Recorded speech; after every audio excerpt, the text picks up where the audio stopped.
Mos konstituimi i Parlamentit të Republikës Kosovës dhe qeverisë gjithashtu do të jetë pasojë asaj përket mos amandamentimit të shumë ligjeve të cilat janë të rëndësishme për komunat, siç është projekt ligji për financa lokale,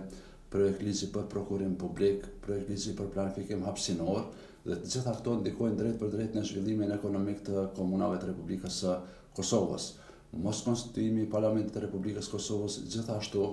është një problem edhe për 3 komunat cilat nuk kanë mund që më kohë ti aprovojnë buxhetet e tyre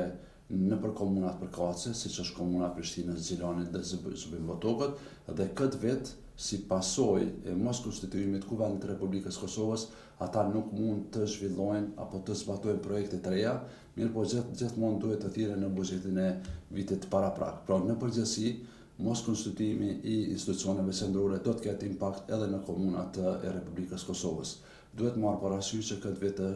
vit është vit zgjedhor edhe në nivelin lokal dhe komunat me padurim presin që sa më shpejt institucionet e nivelit qendror të konstituohen në mënyrë që përsëri të rikthehet normaliteti i zhvillimit të jetës. Një ndër problemet të cilat është ngrit nga Asociacioni i Komunave të Kosovës përmes komunave të Republikës Kosovës është edhe mundësia e humbjes së mjeteve financiare nga Bashkimi Evropian deri në 15 milion euro. Kjo mundësi është bërë për shkak të neglizhencës së Ministrisë së Administrimit të Pushtetit Lokal, e cila nuk i ka marrë parasysh disa rekomandime të dalura nga takimet me Komisionin Evropian sa i përket grantit të skemës së performancës. 15 milion euro, ato mjete janë të dedikuara për komunat e Republikës Kosovës e jo për MAPL-ën, dhe për këtë arsye neve kërkojmë që niveli qendror përkatësisht kjo Ministri e Pushtetit Lokal të jetë më transparente ndaj komunave në hartimin e projekteve që kanë përfitim komunat e Republikës Kosovës. Domethënë në këtë rast Ministria e Administrimit të Pushtetit Lokal në takimet që ka pasur me Komisionin Evropian nuk i ka përmbushur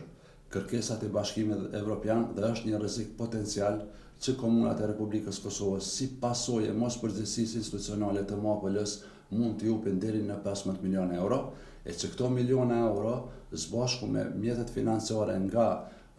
Agjencia Zvicerane për Zhvillim, nga SIDA suedeze, nga Ambasada norvegjeze, kanë pas një impakt të drejt për drejt në zhvillimin ekonomik, po gjithashtu edhe në përmirësimin e jetës së qytetarit.